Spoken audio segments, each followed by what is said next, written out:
What you're about to hear sounds unbelievable, but every word of it is true. If you love unexpected twists, hit that like button and stay until the end. And when you hear the final reveal, tell me, did you see it coming? The bullet tore through Elena's shoulder before she heard the gunshot. She hit the water hard, salt water flooding her lungs as darkness pulled her down. Above the surface, Dominic Versetti, the crime lord who'd bought her in a marriage contract 3 weeks ago, screamed her name with a desperation that shattered his ruthless reputation. He dove after her without hesitation, abandoning negotiations, ignoring the weapons still firing around them. In that moment, drowning in blood and seawater, Elena understood the truth. She wasn't just a debt repayment anymore. She was the one thing powerful enough to destroy him. If you're hooked, stay until the end. Hit that like button and comment your city below so I can see how far this story travels. The courthouse had smelled like disinfectant and old paper. Elena remembered that detail more clearly than her own wedding vows, words she'd whispered to a stranger while her father stood in the corner, unable to meet her eyes. The judge had been efficient, bored even, processing their union like it was just another Monday morning transaction. Which, she supposed, it was. Dominic Versetti hadn't kissed her, hadn't held her hand. He'd signed the marriage certificate with the same cold precision he probably used to sign death warrants, then walked out of the building without looking back. His driver had taken her to the penthouse, a glass and steel monument to wealth she couldn't fathom, and left her there with a single instruction. Mr. Versetti values his privacy. Stay out of his way. That was 3 weeks ago. Elena stood at the floor-to-ceiling windows now, watching the city sprawl below like a kingdom of lights. Somewhere down there, her father was drinking himself stupid, free from the debt that would have gotten him killed. Free because she'd paid it with her name, her future, her entire life. The penthouse was beautiful in the way museums were beautiful, meant to be observed, not touched. Everything gleamed, nothing welcomed. She'd learned the parameters of her cage quickly. The kitchen staff who appeared and disappeared like ghosts, the security cameras in every hallway, the locked office at the end of the corridor that she knew better than to approach. Dominic himself was rarely there. She'd seen him exactly 4 times since the wedding. Twice, he'd passed through the living room in expensive suits, phone pressed to his ear, speaking rapid Italian to someone who made his jaw tighten. Once she'd found him on the balcony at 3 in the morning, smoking a cigarette and staring at nothing. He'd glanced at her, registered her presence with the emotional investment of noticing a piece of furniture, and gone back to his cigarette. The 4th time, she'd walked into the kitchen to find him pouring whiskey, blood on his knuckles and a cut above his eyebrow. Their eyes had met across the marble island, and for a moment, just a heartbeat, something had flickered in his dark gaze. Then it was gone, shuttered behind that impenetrable control, and he'd walked away without a word. Now it was after midnight, and Elena was doing what she did most nights, existing in the spaces he didn't occupy, reading books from the extensive library he probably never touched, trying not to think about how her entire world had contracted to this beautiful, suffocating box. She didn't hear him come in, didn't sense his presence until his voice cut through the silence like a blade. "Pack a bag." Elena spun around, her book tumbling to the floor. Dominic stood in the doorway, still wearing the black suit he'd probably put on 20 hours ago. His tie was loosened, top button undone, but he looked as sharp and dangerous as ever. Dark hair swept back from a face that could have belonged to a Renaissance prince, if princes had eyes that cold, that calculating. "What?" Her voice came out smaller than she'd intended. "Pack a bag," he repeated, each word precise. "We're leaving in an hour." "Leaving for where?" His expression didn't change. "Does it matter?" The question hit like a slap. No, it didn't matter. She didn't have a choice. She'd forfeited choice the moment she signed those papers. Elena lifted her chin anyway, some stubborn part of her refusing to be completely invisible. "I'd like to know where I'm going." Something shifted in his eyes, surprise maybe, or irritation. He studied her for a long moment, and Elena felt exposed under that gaze, like he was cataloging every detail of her face, every tell in her body language. "We're taking a trip," he said finally. "Call it a honeymoon." The words sounded obscene coming from him. Honeymoons were for people who married for love, who couldn't wait to be alone together, who touched each other like they were precious. Not for a crime lord and the woman he'd acquired like property. Why? The question escaped before she could stop it. "Because I said so." He checked his watch. Platinum, probably worth more than her father's entire house. 58 minutes now. I suggest you use them. He turned to leave, and Elena's frustration boiled over. I'm not a dog you can just order around. Dominic stopped, turned back slowly. The look on his face made her breath catch. Not angry exactly, but intensely focused. He crossed the room with the fluid grace of a predator, stopping close enough that she had to tilt her head back to maintain eye contact. No, he said softly. You're not a dog. You're my wife. And my wife goes where I go. Is that clear? This close, she could smell his cologne, something dark and expensive, and see the faint shadow of stubble along his jaw. This close, she could see that his eyes weren't just brown, but amber-flecked, almost gold in certain light. This close, she realized he was looking at her mouth. Crystal, she whispered. He nodded once and stepped back, that brief moment of proximity ending as abruptly as it began. Good. One bag, comfortable clothes. We'll be gone a while. This time when he left, Elena didn't argue. She walked to the bedroom, her bedroom, because they'd never shared one, and pulled a suitcase from the closet. Her hands were shaking. We'll be gone a while. She had no idea what that meant. A weekend? A week? Longer? And why now, after 3 weeks of treating her like an inconvenient ghost? Nothing about Dominic Vercetti was impulsive. Every move he made was calculated, controlled, purposeful. So what purpose did this serve? Elena packed mechanically, jeans, t-shirts, a few dresses because she didn't know where they were going or what would be expected of her. Toiletries, books, her phone, though she had no one to call. Her mother was dead, her father was a stranger who'd sold her, and her friends from her old life had faded away when they realized she'd married into a world they couldn't understand. She was zipping the suitcase when Dominic appeared in the doorway again. Ready? I suppose. His eyes tracked to her bag, then back to her face. Bring a swimsuit. I don't have one. We'll get you one. He picked up her suitcase like it weighed nothing. Let's go. The private elevator took them to the parking garage where a black Mercedes waited, engine already running. Dominic's driver, Marcus, a mountain of a man who looked like he could snap necks with his bare hands, nodded respectfully and opened the rear door. Elena slid in, Dominic following. The door closed with a heavy thunk, sealing them in leather-scented silence. Marcus pulled out smoothly, navigating the garage's twisting corridors toward the street. How long will we be gone? Elena asked, watching the city slide past the tinted windows. As long as necessary. That's not an answer. It's the only one you're getting. She turned to look at him. He was checking his phone, scrolling through messages with the focused attention of a man who ran an empire, albeit an illegal one. The city lights painted shadows across his face, emphasizing the sharp angles of his cheekbones, the strong line of his jaw. Why are you doing this? She asked quietly. He didn't look up from his phone. Doing what? This, the trip, the sudden interest in my existence. Now he did look at her, and the intensity in his gaze made her stomach flip. You think I haven't been interested in your existence? You've barely acknowledged I exist. I acknowledge everything that happens in my home. His voice was soft, almost gentle, which somehow made it more dangerous. I know you read until 2 a.m. I know you take your coffee black with 1 sugar. I know you stand at the windows when you think you're alone and look at the city like you're trying to memorize it before it disappears. I know exactly who you are, Elena. I've always known. The words stole her breath. She'd thought herself invisible, irrelevant, but he'd been watching, noticing, cataloging her habits like he cataloged everything else in his controlled world. Then why the distance? She managed. Because distance was necessary. He turned back to his phone, signaling the conversation was over. It isn't anymore. Elena wanted to push, to demand real answers, but something in his tone warned against it. Instead, she watched the city give way to highways, highways give way to industrial areas, and finally, they turned into a private airfield where a sleek jet waited on the tarmac. We're flying? Of course they were flying. Men like Dominic Vercetti didn't take commercial airlines. Did you think we were driving to the island? Island? What island? He actually smiled then, barely, just a slight curve of his mouth that shouldn't have been attractive but somehow was.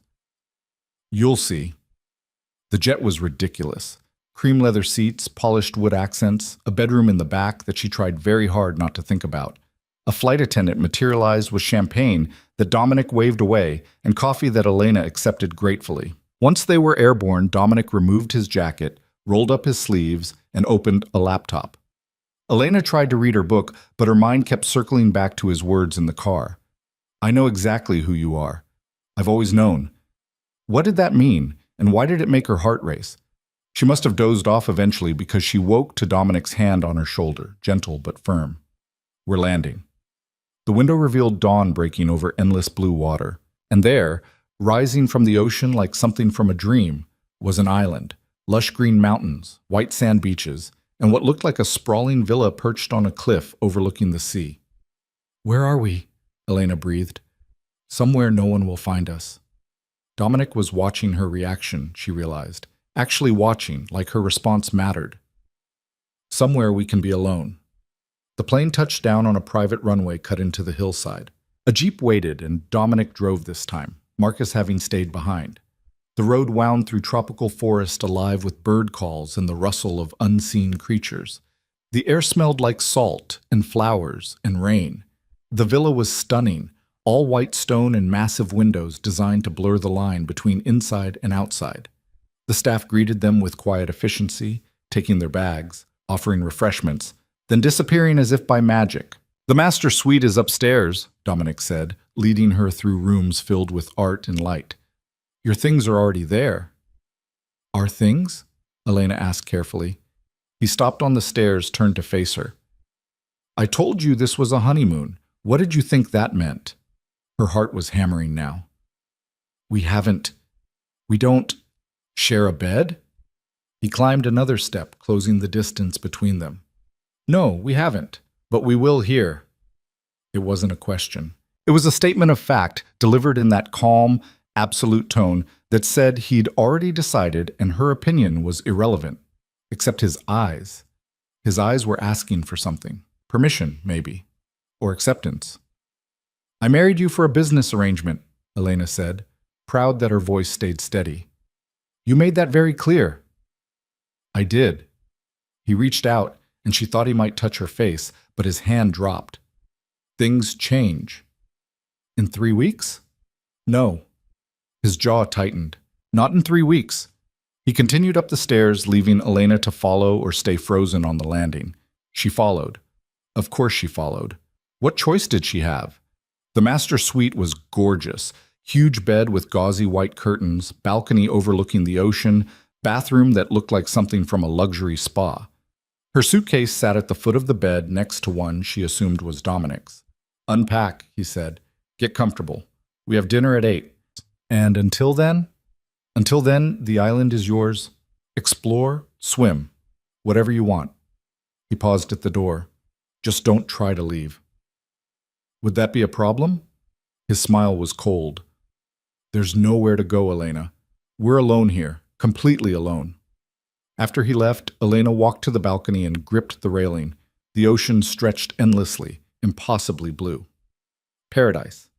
A beautiful, inescapable paradise. She unpacked slowly, arranging her meager belongings in the massive closet that already held Dominic's clothes. Expensive suits, crisp shirts, everything precisely organized. She found swimsuits in her size, still tagged, laid out on a shelf. He'd said they'd get her one. Apparently he'd already had them waiting. I know exactly who you are. How long had he been planning this? And more importantly, why? Elena changed into one of the swimsuits, a simple black one-piece that fit perfectly, and made her way down to the beach. The sand was warm under her bare feet, the water crystal clear. She waded in, letting the waves lap at her legs, and tried to make sense of everything. Dominic Vercetti was a mystery. She knew the basics. Everyone in the city knew the basics. He'd inherited his father's organization at 25 and tripled its power in 5 years. He was ruthless, brilliant, and utterly untouchable. Police couldn't catch him, rivals couldn't kill him, and politicians couldn't buy him. He existed in the shadows, pulling strings that made the entire city dance. But the man himself? The person beneath the reputation? She knew nothing. He was a blank page that wouldn't let her read him. Until now. Until this island, this sudden shift. this declaration that distance was no longer necessary. You'll burn if you're not careful. Elena spun around. Dominic stood at the edge of the water, barefoot, wearing linen pants and an unbuttoned white shirt that revealed the planes of his chest. He looked different here, less severe, almost relaxed, almost human. I didn't hear you come down, she said. I'm good at not being heard. He walked closer, stopping just out of reach. Do you like it? The island? It's beautiful. But I don't understand why I'm here. He studied her for a long moment, then surprised her by sitting down on the sand. After a hesitation, Elena sat beside him, careful to maintain distance between them. I've spent my entire life building walls, Dominic said, staring out at the horizon. Learning to control everything, trust nothing, feel even less. It's necessary in my world. Show weakness, and someone will use it to destroy you. Show emotion, and you've given them a weapon. That sounds lonely. His laugh was bitter. Loneliness is safe. Loneliness doesn't betray you. Then why marriage? Elena asked softly. If you wanted to be alone, why marry me at all? Because your father owed a debt, and debts must be paid. He finally looked at her, and the honesty in his eyes was almost painful. That's what I told myself. That's what I told everyone, a transaction, nothing more.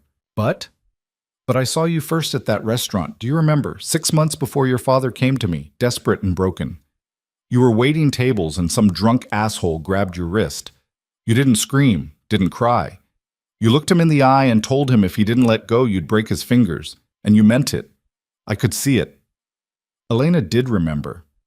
The man had laughed, thinking she was joking. She'd picked up a wine bottle and held it like a weapon until he'd released her and stumbled away. She'd gotten written up for it, but it had been worth it. You were watching me? I couldn't stop watching you. Dominic's voice was rough now, stripped of its usual control. You were strong, fierce. You protected that older waitress who couldn't keep up, covered her tables when she got overwhelmed. You were kind to the kitchen staff, patient with difficult customers, and you never, ever let anyone make you small. I watched you for months, Elena. Watched and told myself I was being ridiculous, that I didn't have time for distractions, that someone like you didn't belong in my world. Her heart was pounding. Then my father came to you. Then your father came to me, offering his daughter like a bargaining chip, and I knew I was going to say yes. I knew I was going to take you. Not because of the debt. I could have erased the debt with a phone call. I took you because I wanted you, and I'm not a man who denies himself what he wants. The confession hung between them, raw and dangerous. Elena didn't know what to say. Part of her wanted to be angry. He'd manipulated the situation, taken advantage of her father's desperation. But another part, a part she didn't want to examine too closely, felt something else entirely. Why the distance, then? She asked. Why 3 weeks of treating me like I didn't exist? Because I needed to be sure.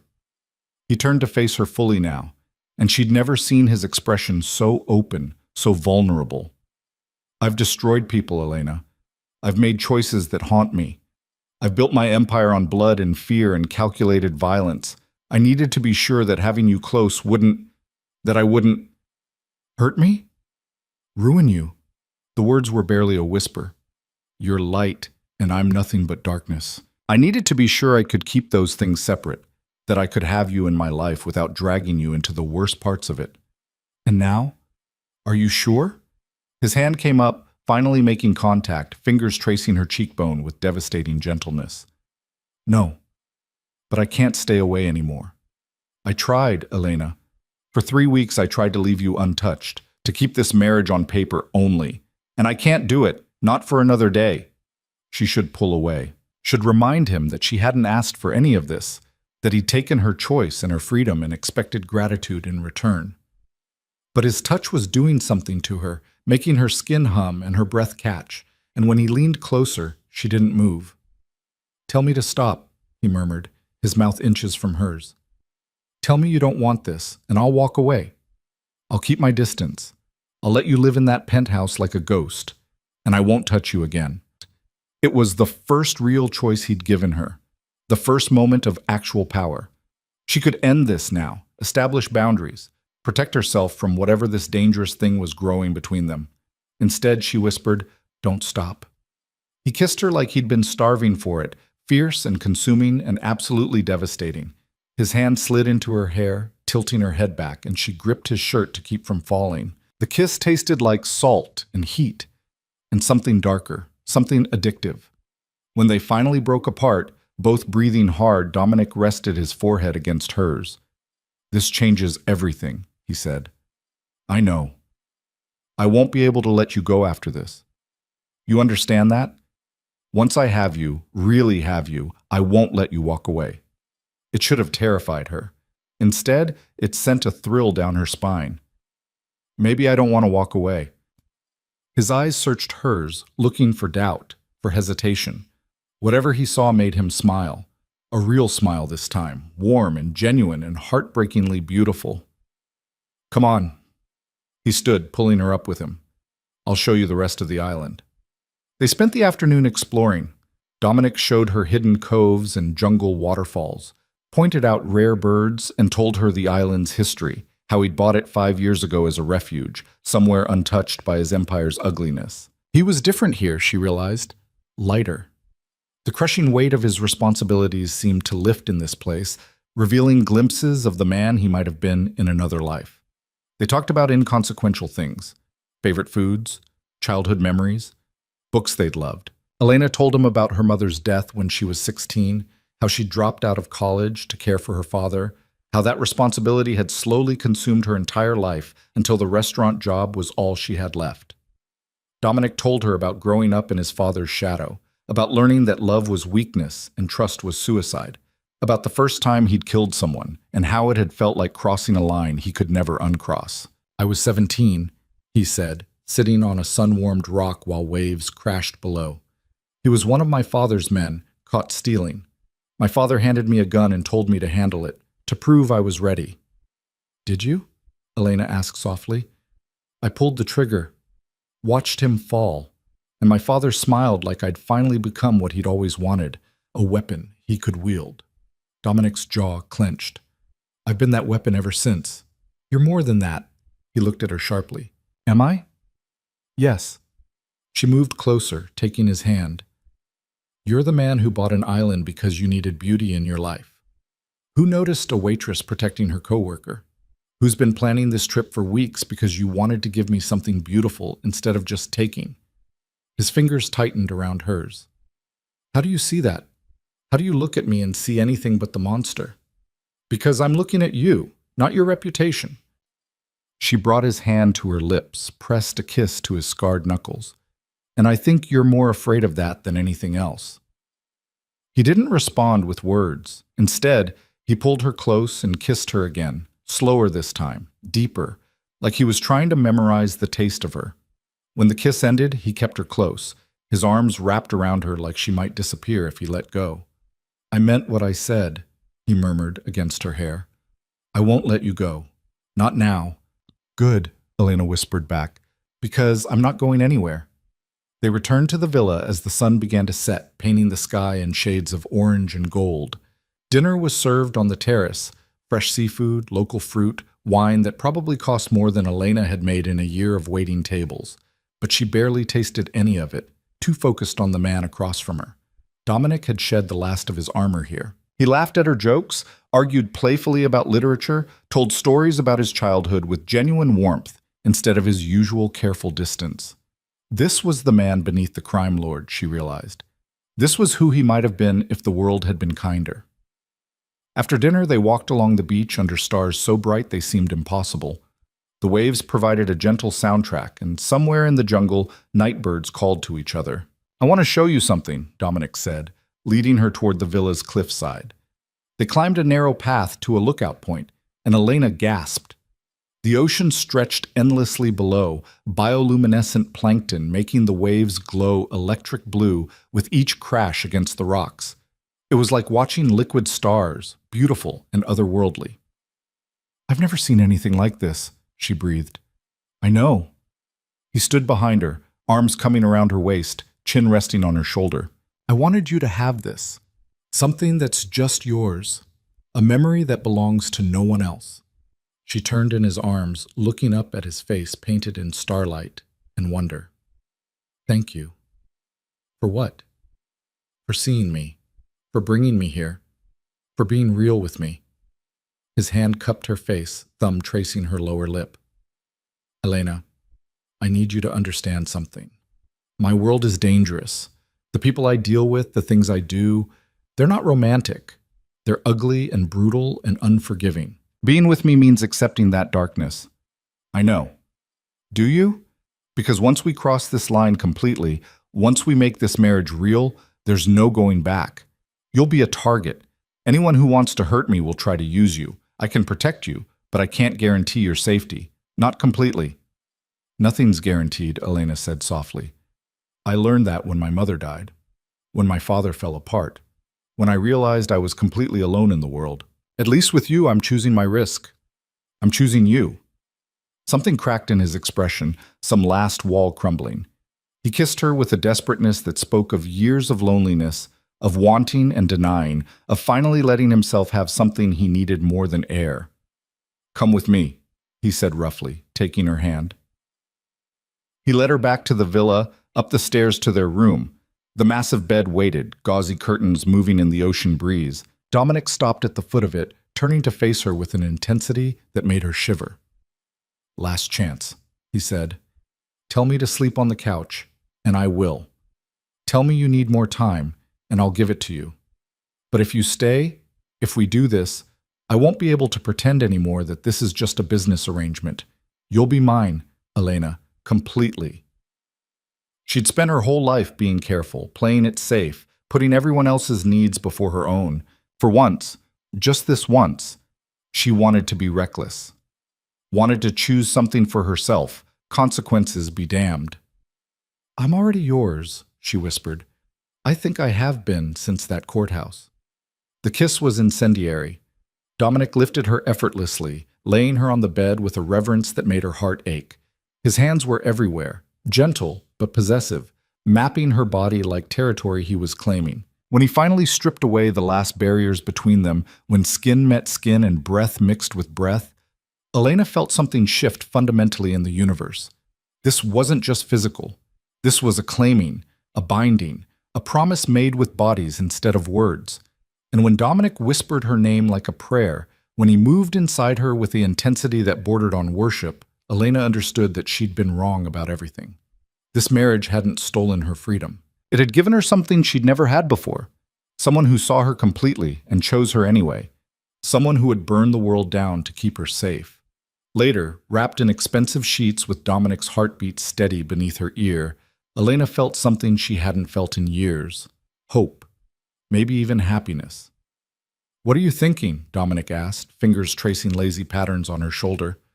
That 3 weeks ago, I thought my life was over. That I'd been sold and sacrificed and would spend the rest of my existence as a ghost. And now? She tilted her head to look at him. Now I think maybe it was just beginning. He kissed her forehead, pulled her closer. Get some sleep. Tomorrow I want to take you sailing. You sail? I do a lot of things you don't know about yet. His voice held a smile. We have time to discover them all.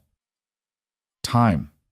They had time. The thought was intoxicating. Elena drifted off to sleep feeling safe for the first time in longer than she could remember, wrapped in the arms of the most dangerous man she'd ever met, and somehow knowing with absolute certainty that those arms would never hurt her. She had no idea how wrong she was. She had no idea that tomorrow would bring the first hint of trouble, that within days she'd be fighting for her life, that the paradise Dominic had created for them was about to become a war zone. But tonight, none of that mattered. Tonight, there was just this, warmth and connection and the beginning of something that felt like love. Tomorrow could take care of itself. Elena woke to sunlight streaming through the curtains and the smell of coffee. She stretched, feeling muscles ache in unfamiliar places, and smiled at the memory of the night before. The bed beside her was empty, but still warm, and she could hear movement on the balcony.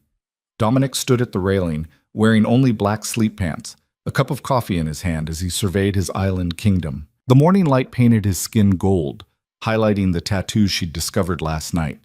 Intricate designs that covered his ribs and shoulder blade, artwork that told stories he hadn't shared yet. You're staring, he said without turning around. Can you blame me? Now he did turn, and the smile on his face was devastating. "Come here." Elena grabbed one of his shirts from the floor, buttoning it as she walked onto the balcony. Dominic pulled her against him immediately, one arm around her waist, while the other hand offered her his coffee cup. "I could get used to this," she murmured, taking a sip. "That's the idea." He pressed a kiss to her temple. "How do you feel about sailing today?" "I've never been sailing." "Then it's time you learned." His hand slid under the shirt she'd borrowed, palm warm against her lower back. "But first, breakfast. You'll need your strength." The promise in his voice sent heat through her veins. "Will I?" "Definitely." He turned her in his arms, backing her against the railing. "I have plans for you, Mrs. Vercetti. Many, many plans." The kiss was deep and thorough, tasting of coffee and possibility. When he finally pulled back, both of them were breathing hard. "Breakfast," he said firmly, though his eyes said something entirely different. "Now, before I forget why leaving this bedroom is a good idea." They ate on the terrace, fresh fruit, pastries that flaked butter onto the plates, eggs prepared perfectly. The staff appeared and disappeared like benevolent ghosts, anticipating needs before they were spoken. Elena wondered what they thought of the situation, of Dominic bringing his new wife to this private paradise, but their faces revealed nothing. "Tell me about the tattoos," Elena said, reaching for another strawberry. "What do they mean?" Dominic's expression shifted, became more guarded. "They're markers, reminders." "Of what?" "Of who I am, what I've done." He set down his fork, and she could see him debating how much to tell her. "In my world, ink tells a story. Each piece represents something, a promise kept, a debt paid, a line crossed." "Show me." He hesitated, then stood and turned, giving her his back. The tattoo between his shoulder blades was a saint, something religious and ornate that seemed at odds with everything else about him. "Saint Michael," Elena said softly, recognizing the archangel. "The protector." "My mother's choice. She had me marked when I was 16, praying it would keep me safe." His voice was rough. "It didn't work." "You're still alive." "Alive isn't the same as safe." He turned back around, and the vulnerability in his eyes made her chest tight. "The others came later. Each one marks a moment I can't take back." Elena stood, closing the distance between them. She traced the design on his ribs, a compass rose with coordinates she didn't recognize. "This one? Where I buried my father. And this?" Her fingers found the Roman numerals on his inner forearm. "The day I became what I am. The day I stopped being Antonio Vercetti's son and became Dominic Vercetti, head of the family." He caught her hand, brought it to his lips. "I was 25. Felt like 1,000. Do you regret it?" "Every day." The honesty in his answer surprised her. "But regret doesn't change anything. It doesn't bring back the people I've killed or undo the choices I've made. It just sits there, heavy, reminding me that I could have been someone else." "You still can be." He laughed, but there was no humor in it. "No, Elena, I can't. There's no walking away from this life. No redemption arc. I am what I am, and that doesn't change just because I want it to." "What if I told you I don't need you to change?" She cupped his face, forcing him to look at her. "What if I told you I see exactly who you are, and I'm choosing you anyway?" Something cracked in his expression. He kissed her hard, desperate, like she was oxygen and he was drowning. When they finally broke apart, he rested his forehead against hers. "You terrify me," he whispered. "You make me want things I can't have. A normal life. A future that isn't soaked in blood. You make me forget why I built those walls in the first place." "Maybe the walls were the problem. The walls kept me alive." "But did they let you live?" Elena pulled back just enough to meet his eyes. "There's a difference, Dominic, between surviving and actually living." He studied her for a long moment, then exhaled sharply. "Come on, let's go sailing before I decide to keep you in bed for the rest of the day." "Would that be so terrible?" His smile was wicked. "Ask me again tonight." The yacht was beautiful, all white sail and polished wood, sleek and fast. Dominic moved around it with practiced ease, checking lines and adjusting rigging with the confidence of someone who'd spent years at sea. "You really do sail," Elena said, impressed despite herself. "My mother's family were fishermen. She taught me before my father forbade it. said it was beneath me. He offered her a life jacket. Put this on. Is it dangerous? Everything I do is dangerous. But his eyes were warm. Trust me? She took the life jacket. I'm here, aren't I? They pushed off from the private dock, and Dominic showed her the basics. How to work the winches, how to read the wind, how the boat responded to subtle shifts in weight and sail trim. The ocean stretched endlessly around them, blue and perfect, and Elena felt something loosen in her chest. Out here there were no roles to play, no expectations to meet, just wind and water and the man who was quickly becoming her entire world. You're a natural, Dominic said, watching her handle the jib sheet with growing confidence. Most people fight the boat. You're listening to it. My mom used to say I was good at reading between the lines, finding what people weren't saying. Elena adjusted her grip as the boat heeled over, spray kissing her face. Maybe boats aren't that different from people. That's a dangerous philosophy. Why? Because some people, some boats, are designed to deceive. He moved beside her, his hand covering hers on the line. You can read them perfectly and still end up drowning. Is that what you're doing? Deceiving me? No. The word was immediate, fierce. Never you. That's the problem, Elena. I can't lie to you. Can't maintain the masks I wear for everyone else. You strip me bare, and I have no defense against it. She turned to look at him, and the raw honesty in his face stole her breath. Then don't defend. Just be with me. Be real. I'm trying. He pulled her closer, one hand on the tiller, the other around her waist. It's terrifying, but I'm trying. They sailed for hours, eventually dropping anchor in a sheltered cove with water so clear Elena could see fish darting beneath the surface. Dominic produced a picnic basket that the staff must have prepared.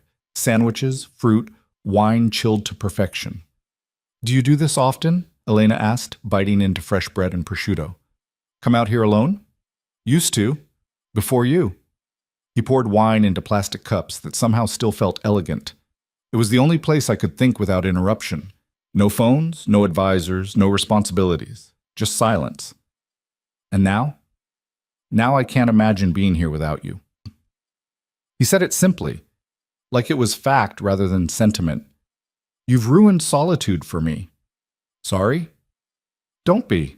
He leaned back against the cockpit cushions, pulling her with him so she rested against his chest. It's a small price to pay. They stayed like that for a while, rocking gently on the waves, and Elena felt something she thought was lost forever. Peace. Complete, uncomplicated peace. Then Dominic's phone buzzed. He'd left it in the cabin, but the sound cut through their perfect moment like a blade. Elena felt him tense immediately, his entire body shifting from relaxed to alert in a heartbeat. I need to check that, he said, already moving. I thought you said no phones, no interruptions. I said I used to come here for that. He disappeared into the cabin, and when he emerged, his face was carved from stone. We need to go back. What's wrong? Nothing you need to worry about. But his tone said otherwise. He was already hauling up the anchor, movements sharp and efficient. Just business. Dominic. Not now, Elena. The words were clipped, dismissive. Just like that, the walls were back up, the connection severed. He was the crime lord again, not the man who'd held her and told her his secrets. The sailback was silent and tense. Dominic pushed the boat hard, and Elena could see his mind working, calculating, preparing for whatever threat the message had contained. By the time they reached the dock, his phone had buzzed 3 more times. At the villa, Dominic disappeared into the office he'd set up in one of the guest rooms. Elena stood in the hallway, feeling dismissed and helpless. She could hear his voice through the door, rapid Italian, the tone sharp with command, and what might have been anger. She shouldn't eavesdrop, should give him privacy. But something in her gut said this was important, that whatever was happening threatened the fragile peace they'd built. I don't care what he wants, Dominic was saying. Tell Sergei that I'm not interested in negotiating. The answer is no, and it stays no. Sergei. Elena didn't recognize the name, but the way Dominic said it, with contempt and something darker, made her skin prickle.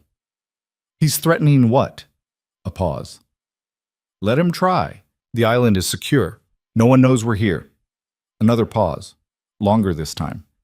Fine. Send Marco. But he comes alone and he's searched before he sets foot on the property. I don't trust this. The call ended, and Elena barely had time to step back before the door opened. Dominic stood there, and for a moment he looked every bit the killer she knew he could be. Cold, hard, absolutely ruthless.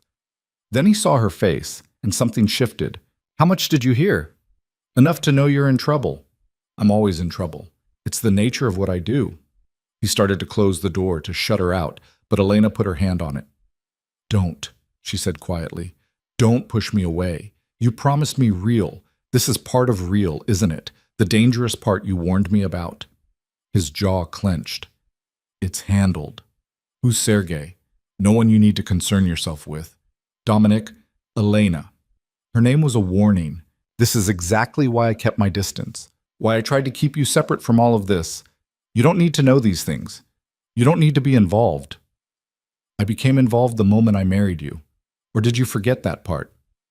They stared at each other, tension crackling between them.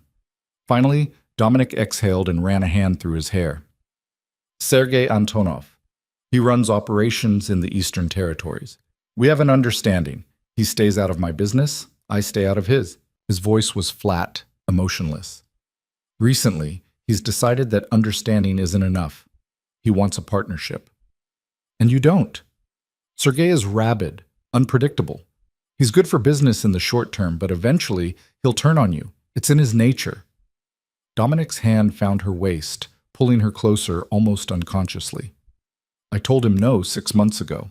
Apparently he's decided to ask again." "What does that mean for us?"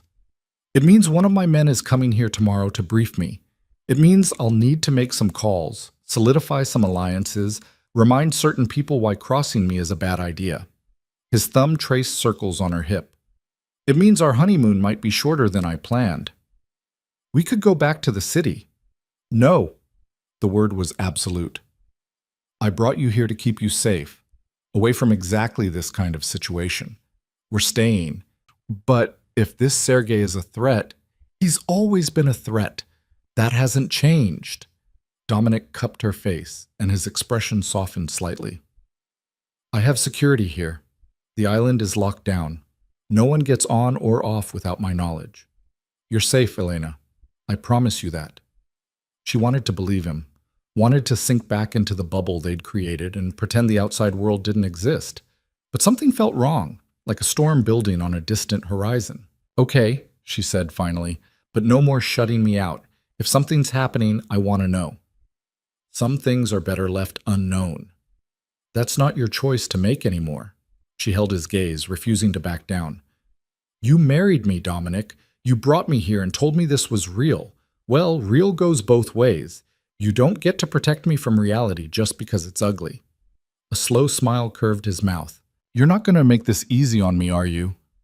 Would you want me to?" "No." He kissed her, slow and deep. "I really wouldn't." That night, they ate dinner in near silence, both lost in thought. Elena could see Dominic's mind working, planning, preparing for whatever was coming. She wanted to ask more questions, to understand the full scope of the threat, but she also understood that some battles he needed to fight alone. In bed, he pulled her close, and the desperation in his touch told her more than words could. He made love to her like he was memorizing her, like he was afraid she might disappear. And when they finally collapsed together, breathless and tangled, he held her like she was the only thing keeping him anchored. "I won't let anything happen to you," he whispered against her hair. "Whatever comes, whatever Sergei thinks he can do, I will keep you safe." "I know." And she did. She believed it completely. What she didn't know was whether keeping her safe would cost him everything. The next morning brought Marco, a compact man with sharp eyes and the kind of stillness that spoke of coiled violence. He arrived by boat, was thoroughly searched by Dominic's security team, and was led to the office where Dominic waited. Elena watched from the upstairs window as they talked, saw Dominic's posture grow more rigid with each passing minute. Whatever news Marco brought, it wasn't good. When Marco finally left, Dominic didn't come find her. She gave him an hour, then went looking. She found him on the beach, throwing rocks into the waves with barely controlled fury. His shirt was unbuttoned, hair disheveled from running his hands through it, and the tension radiating off him was almost physical. "Tell me," Elena said, stopping a few feet away. "It's handled." "That's not what I asked. He threw another rock, watched it skip across the water. Sergei knows we're here. Her blood went cold. How? I don't know. Someone talked, or someone was followed, or we weren't as careful as I thought. He turned to face her, and the look in his eyes was terrifying. He's demanding a meeting. Says if I don't agree to his partnership, he'll take what he wants by force. What does he want? Access to my shipping routes, protection from the families who want him dead, my reputation backing his expansion. Dominic's laugh was bitter. He wants to use me as a shield while he builds his own empire, and when he's strong enough, he'll try to destroy me. So tell him no. I did. That's why he's threatening force. He moved closer, hands framing her face. Marco says Sergei has boats in the area, that he might try something. I've called in reinforcements, but they won't be here until tomorrow night. Then we leave. Get on the yacht and go somewhere else. Oh, running makes me look weak. Shows him he can control me through you. His jaw clenched. I won't give him that power. Dominic, if he's really coming, then I'll be ready. He kissed her forehead, gentle despite the violence simmering beneath his skin. I have men on every approach to the island. Weapons in the villa. Boats on standby. If Sergei is stupid enough to try something, he'll regret it. Elena wanted to argue, to demand they leave anyway, but she could see it wouldn't matter. This was about more than just their safety. This was about power and reputation and all the ugly realities of Dominic's world that he'd tried so hard to shield her from. What do you need me to do? She asked instead. Stay close. Stay inside after dark. And if I tell you to run, you run. No arguments, no hesitation. You get to the panic room in the basement and you lock yourself in until I come for you. There's a panic room? There's always a panic room. He tried to smile, but it didn't reach his eyes. Paranoia is an occupational hazard. They spent the rest of the day in a strange limbo. Dominic made calls, positioned his men, prepared for a siege that might never come. Elena tried to act normal, but she couldn't shake the feeling of being watched, of invisible crosshairs tracking her every move. As the sun set, painting the sky in violent shades of red and orange, Dominic insisted she come inside. He locked doors she hadn't known could be locked, activated security systems she hadn't known existed. The villa transformed from a paradise into a fortress.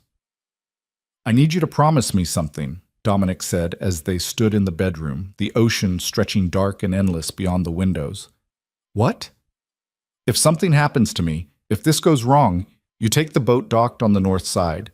The keys are in the cabin. You sail to the coordinates programmed in the GPS and you ask for Victor. Tell him I sent you. He'll keep you safe. Dominic, promise me, Elena. His hands gripped her shoulders. Promise me you'll save yourself. Only if you promise to come back to me. I can't promise that. Then I can't promise to run. She wrapped her arms around his waist, held him tight. We're in this together, remember? For better or worse. Isn't that what marriage means? Not this marriage. This was supposed to keep you safe, not put you in danger. Too late. She looked up at him, and even in her fear, she meant every word. I'm already in danger. I fell in love with you, Dominic. That was the most dangerous thing I could have done. He stared at her, and she watched the words hit him like bullets. What did you say? I love you. It should have terrified her to admit it, but instead it felt like freedom. I love you, and I'm not going anywhere, so whatever's coming, we face it together. Elena, his voice broke. You can't. You can't love me. I'm not worth that. That's not your decision to make. It's mine, and I've made it. He kissed her with something like desperation, like her words had shattered something fundamental inside him. When they tumbled onto the bed, when he moved inside her with an intensity that bordered on worship, Elena knew she'd changed everything between them. This wasn't just desire anymore. This was love, messy and complicated and absolutely terrifying. And judging by the way Dominic held her afterward, by the way he whispered her name like a prayer, he felt it too. I love you, he said finally, the words rough and unpracticed. I don't know how to do this. Don't know how to be what you need, but I love you, Elena, more than I've ever loved anything. She pressed her face against his chest, felt his heart hammering beneath her cheek. That's enough. That's more than enough. They fell asleep tangled together, and for a few precious hours, the threat of Sergei Antonov felt distant and unreal. Then just after midnight, The first explosion shattered the night. Elena jolted awake as the windows rattled in their frames. The sound came from somewhere near the beach, a deep, concussive boom that seemed to shake the entire island. Dominic was already moving, pulling on pants and grabbing a gun from the nightstand drawer she hadn't known existed. "Stay here," he commanded, his voice hard and cold. "Lock the door behind me and don't open it for anyone except me." "What's happening?" "They're here." He checked the weapon with practiced efficiency, then looked at her with an intensity that made her breath catch. "Remember what I told you. If things go bad, you get to the panic room. You don't wait for me. You don't hesitate. You run." Before she could respond, he was gone, disappearing into the hallway. Elena heard his footsteps pounding down the stairs, heard him shouting orders to his men, and then another explosion rocked the villa. Closer this time. She scrambled out of bed, pulling on jeans and a shirt with shaking hands. Through the window, she could see lights on the water, multiple boats approaching from different directions, their searchlights cutting through the darkness. Gunfire erupted from somewhere below, sharp cracks that made her flinch. The smart thing would be to run, to get to the panic room like Dominic had ordered and wait for this nightmare to end. But the thought of hiding while he fought for their lives made her physically ill. She'd meant what she said. They were in this together. Elena crept to the bedroom door and eased it open. The villa was chaos. Dominic's security team had taken positions throughout the house, weapons trained on the doors and windows. She could hear Dominic's voice from the main floor, calm and commanding, despite the violence erupting around them. "North side is breached. Matteo, take 3 men and push them back. Use the grenades if you have to." A pause. "I don't care about property damage. Kill anyone who sets foot inside this house." Another explosion, and this time Elena saw the flash through the windows. Someone had blown the gate at the bottom of the cliff path, the beach access. They were coming from multiple directions, trying to overwhelm the defenses through sheer numbers. Elena made her way down the stairs, staying low and quiet. One of Dominic's men spotted her and moved to intercept, but Dominic's voice cut through the noise. "Let her through." He was standing behind an overturned table, using it as cover while he coordinated his men. His shirt was already torn, a cut bleeding on his arm, but his hands were steady as he reloaded his weapon. "I told you to stay upstairs," he said without looking at her, "and I told you we're in this together." Now he did look, and the fear in his eyes nearly broke her. "Elena, please. I can't fight them and protect you at the same time." "Then don't protect me. Just fight." She crouched beside him, adrenaline making her bold. "What do you need me to do?" "I need you to survive this." He cupped her face with one hand, thumb tracing her cheekbone. "That's all I need. Everything else is manageable if you survive." Gunfire erupted from the north terrace, and one of Dominic's men went down, clutching his shoulder. Another returned fire immediately, forcing the attackers back, but Elena could see they were outnumbered. Sergei had brought an army. "How many?" she asked. "At least 30, maybe more." Dominic's jaw was tight. "My reinforcements won't be here for another 12 hours. We just have to hold them off until then." 12 hours. An eternity when people were actively trying to kill you. A voice boomed from outside, amplified by a megaphone. Russian-accented English, thick with mockery. "Vercetti, come out and let's talk like reasonable men. This doesn't have to end in blood." "That's Sergei," Dominic said quietly. "He's here personally. That means he's confident." "Or desperate." "Both, probably." He raised his voice, shouting toward the broken windows. "You attacked my home, Antonov. You're already bleeding. How much more are you willing to lose?" "Not my men dying out here, Dominic. Yours." Sergei's laugh was ugly. "I have 40 soldiers. You have what, 15? Maybe 20? The math doesn't favor you." "Numbers aren't everything." "Perhaps. But I also have something you want very badly." A pause, calculated and cruel. Or should I say, someone. Elena's blood turned to ice. Before she could process what that meant, rough hands grabbed her from behind. She screamed, trying to fight, but whoever held her was strong and knew exactly how to restrain her. A cloth pressed over her mouth and nose, chemical sweet and suffocating. The last thing she saw before darkness claimed her was Dominic's face. Absolute horror, transforming to pure, murderous rage. She woke to the smell of salt water and engine fuel. Her head throbbed, and when she tried to move, she discovered her hands were zip-tied behind her back. She was on a boat, One of Sergei's, based on the Russian voices arguing somewhere above her. Panic tried to claw its way up her throat, but Elena forced it down. Panic wouldn't help. She needed to think, to understand her situation, to find a way out. The cabin she was in was small and dark, lit only by a single dim bulb. Fishing equipment lined one wall, and through the porthole she could see other boats. The fleet Sergei had brought to wage his war. She was surrounded by enemies, captured and helpless. Footsteps on the stairs made her freeze.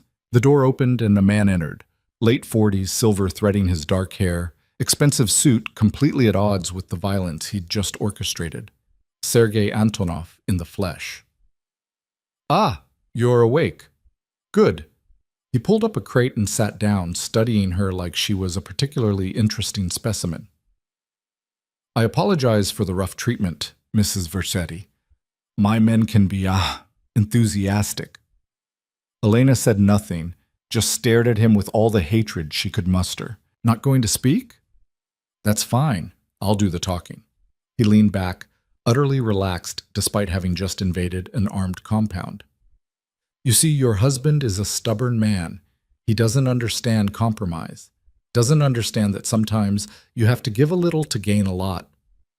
"You attacked his home," Elena said, her voice rough. "What did you expect?" "Cooperation. I offered him a partnership, a mutually beneficial arrangement that would have made us both richer and more powerful. He refused. Multiple times." Sergei's eyes hardened. "I don't accept refusal well." "So you kidnap his wife? That's your plan?" "Not kidnap. Leverage." He smiled, and it was the most chilling thing Elena had ever seen. "Dominic cares about very little in this world, his empire, his reputation, and now apparently you. I'm simply using the tools available to me. He won't negotiate, not for me." "Oh, I think he will." Sergei pulled out a phone, tapped the screen, and turned it to show her. Security footage from the villa showing Dominic absolutely destroying his own men as he screamed her name, searching every room with increasingly frantic desperation. That's not a man who doesn't care. That's a man who's already broken. Elena's chest tightened watching him. She'd known he cared, but seeing the raw agony on his face, the way his control had completely shattered, made her realize just how deeply she'd gotten under his skin. "What do you want?" she asked. "Simple. Dominic gives me what I asked for. Shipping routes, protection, partnership, and I give you back. Everyone wins." "Except everyone you killed getting here," Sergei shrugged. "Casualties of war. They knew the risks when they took Vercetti's money." The boat lurched suddenly, and shouting erupted from above. Sergei's expression shifted from confident to concerned in a heartbeat. He stood, pulling a weapon from his jacket. "Stay here," he ordered, heading for the door.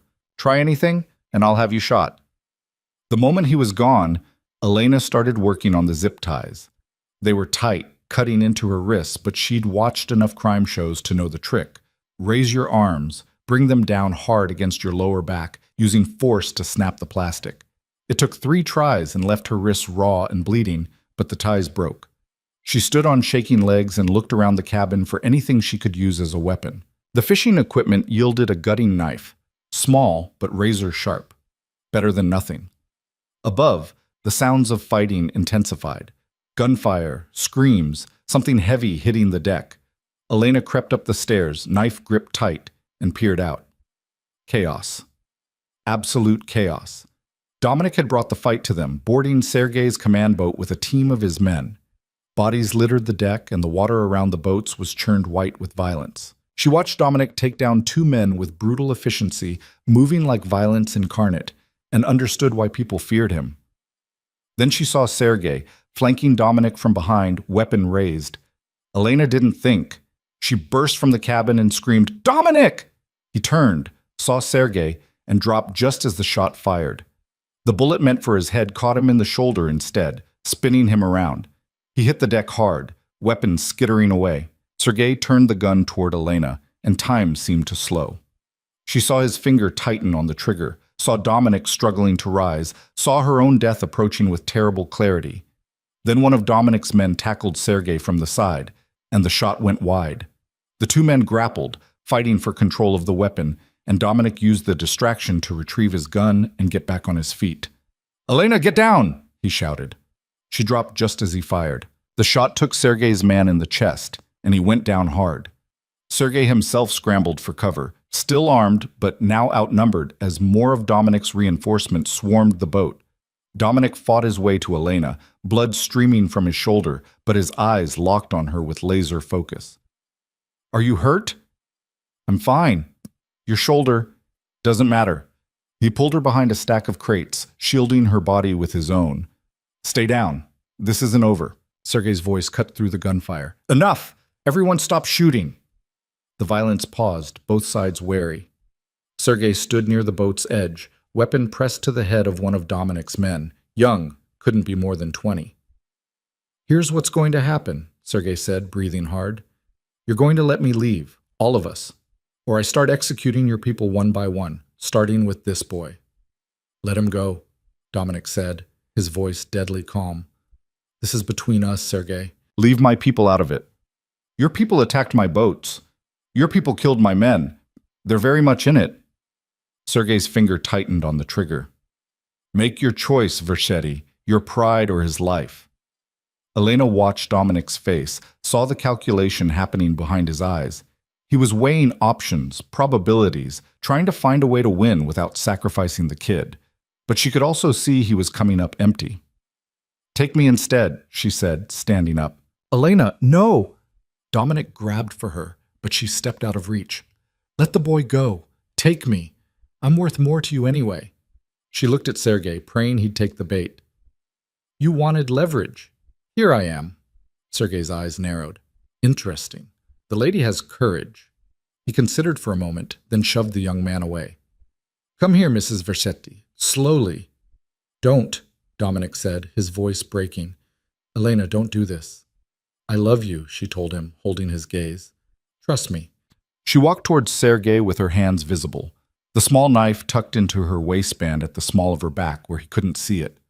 Every step felt like walking to her execution, but she kept her face calm, her movement steady. Sergei grabbed her arm when she got close enough, yanking her against him and pressing the gun to her temple. Smart woman. "Now, Vercetti, you're going to let us leave. You're going to call off your dogs and let us get back to our boats. In 24 hours, I'll contact you with my terms. You'll agree to them, and I'll return your wife. Simple." "You think I'm going to trust you?" Dominic's gun was still raised, tracking Sergei despite Elena being in the line of fire. "You attacked my home, kidnapped my wife. Why would I believe you'll honor any agreement?" "Because the alternative is I kill her right now." Sergei's voice was ice. "Your choice." The standoff stretched, tense and terrible. Elena could feel Sergei's finger on the trigger, could smell his sweat and cologne, could hear her own heartbeat thundering in her ears. She thought about the knife, about whether she could reach it before he shot her, about whether dying here would be worth it if it meant Dominic lived. Then Dominic did something she didn't expect. He lowered his weapon. "Fine. You want to negotiate? We'll negotiate, but not like this. Not with a gun to her head." He spread his hands, showing he was unarmed. "Let's talk, man to man. No weapons, no threats, just business." Sergei laughed. "You think I'm stupid? The moment I let her go, you'll kill me." "Probably. But you're dead anyway if you hurt her, so what do you have to lose?" Dominic took a step closer, and Elena could see the calculated risk in every movement. "I'm willing to hear your proposal, really hear it, but only if you let her go and we do this properly." "Dominic," Elena started, but Sergei cut her off. "Quiet." He was thinking, she could tell, weighing his options. "What guarantee do I have that you won't just shoot me the second I release her? My word, for whatever that's worth to you." Dominic's eyes never left Elena's face. "I swear on my life, on everything I have, that if you let her go unharmed, we'll talk. No violence, no tricks, just negotiation." "Your word means nothing to me." "Then we're at an impasse." Dominic's smile was sharp as broken glass. "Because I'm not letting you leave this boat with her. One way or another, this ends here. The only question is how many people die before it does." Sergei's grip tightened on Elena, and she felt the moment he made his decision. His weight shifted, preparing to shoot Dominic first and deal with the consequences after. She had maybe 2 seconds before everything went to hell. Elena drove her elbow back into Sergei's ribs with every ounce of strength she had. He grunted, his grip loosening just enough for her to twist away. The gun fired, deafening, and she felt the bullet pass so close to her head that her hair moved. Then Dominic was there, tackling Sergei with the force of a freight train. They went down hard, grappling for the weapon. Elena scrambled backward as Dominic's men moved in, and the entire boat erupted into violence again. But this time, Sergei was outmatched. Dominic had him pinned, weapon knocked away, and even injured. Dominic was stronger, faster, more skilled. He landed a punch that snapped Sergei's head back, then another that broke something with an audible crack. "Dominic, stop!" Elena shouted. "You'll kill him!" That's the idea. But his fist paused mid-swing, and she saw him fighting for control, fighting the rage that wanted Sergei dead. "We need him alive," she said, moving closer. "He can tell us who else was involved.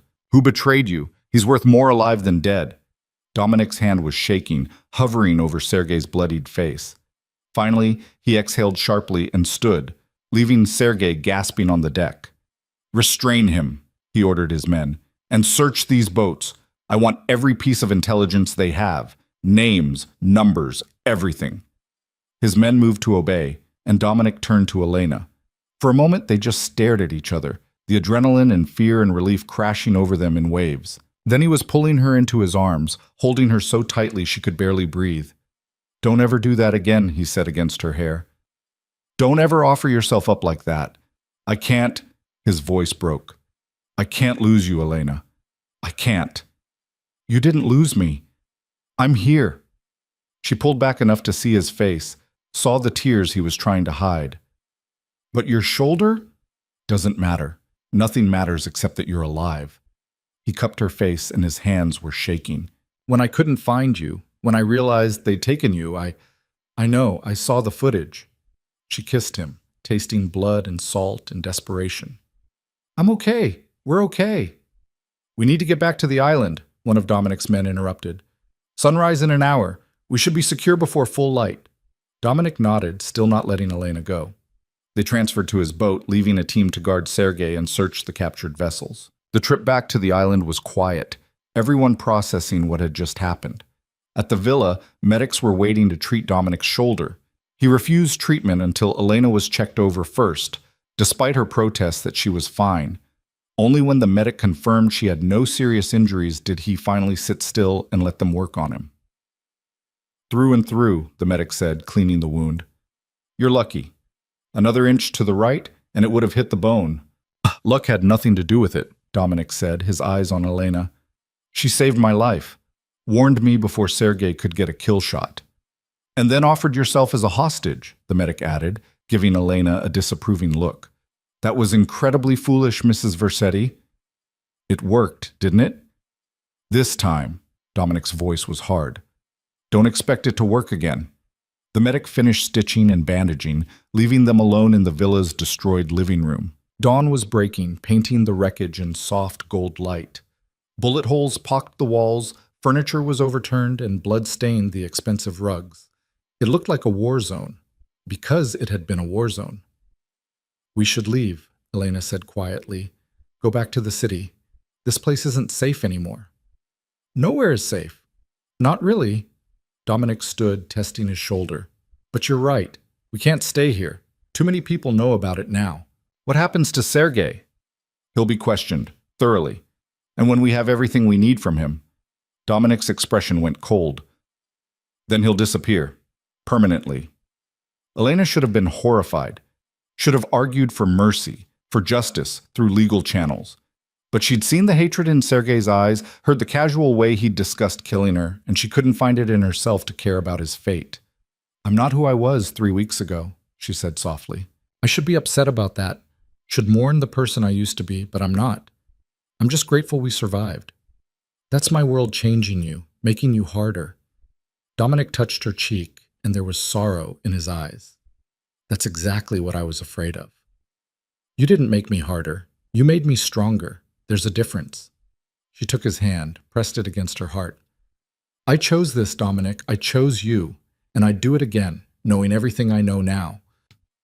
He pulled her close, careful of his injured shoulder, and they stood there in the ruins of their paradise, holding each other as the sun rose. They'd survived the night, survived Sergei's attack and each other's fears and the terrible violence that had shattered their peace. But Elena could feel something fundamental had changed between them. They'd been tested by fire, and instead of breaking, they'd been forged into something stronger, something unbreakable. "I need to make some calls," Dominic said eventually. "Figure out who leaked our location. Handle Sergei's organization before they regroup. There's a lot to do." "Then we do it together." He smiled, tired but genuine. "Together." I liked the sound of that. The next hours were a blur of activity.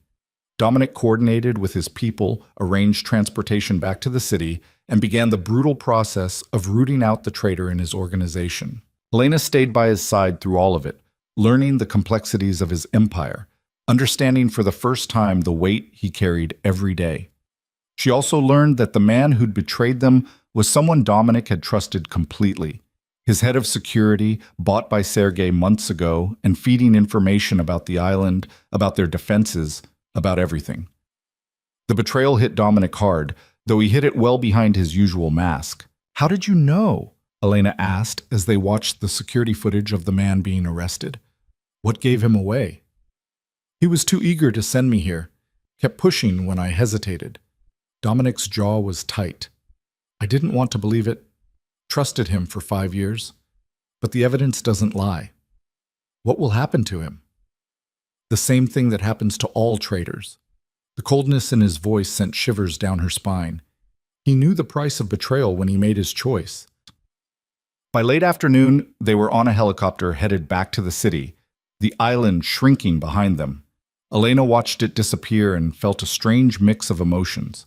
That place had been paradise and hell, had seen them fall in love and nearly die. She'd never look at tropical beaches the same way again. "Regret coming?" Dominic asked, reading her expression. "No, but I'll never forget it either." "Good." He took her hand, threading their fingers together. "I want you to remember what we built there, what we became, because that's who we are now, Elena. Not the strangers who signed papers in a courthouse, not the distant ghosts living in the same penthouse. We're the people who survived hell and came out stronger."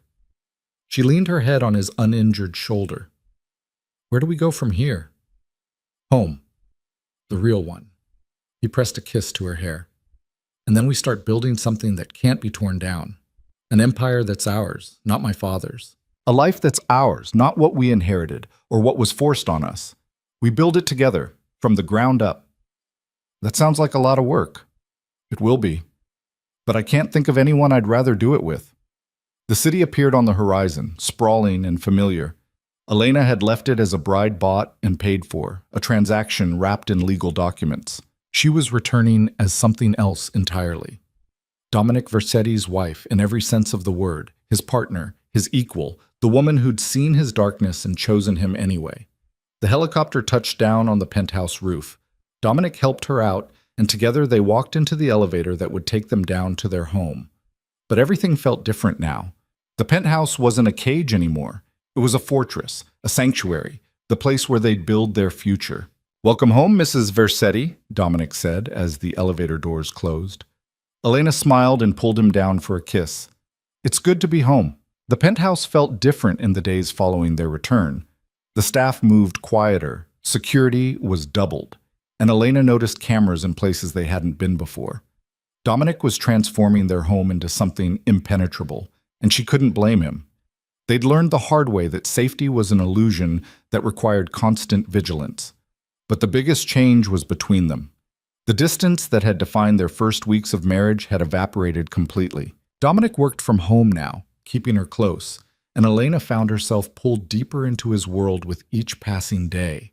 She sat in on meetings, listened to strategies, learned the names and faces of allies and enemies alike. "You don't have to do this," Dominic said one evening, finding her reviewing files in his office. "You don't have to become part of the business. I want to understand it. Understand you." Elena looked up from the spreadsheet detailing shipping routes and import codes. "How can I be your partner if I don't know what you're actually doing?" He moved behind her chair, hands settling on her shoulders. "Most of what I do isn't legal, Elena. The shipping routes are covers for smuggling. The import codes hide weapons and drugs. You're looking at evidence that could put me away for life." Then I guess it's good I'm your wife? Spousal privilege and all that? She tilted her head back to look at him. I'm not naive, Dominic. I know what you are, what you do. I'm choosing to be here anyway. Why? The question was raw, vulnerable. After everything on the island, after seeing how dangerous this life is, why stay? Because leaving would be worse. She stood, turning to face him fully. I spent my whole life feeling invisible. My father didn't see me, just saw a burden he could trade away. My friends didn't see me, just the girl who was always working, always tired.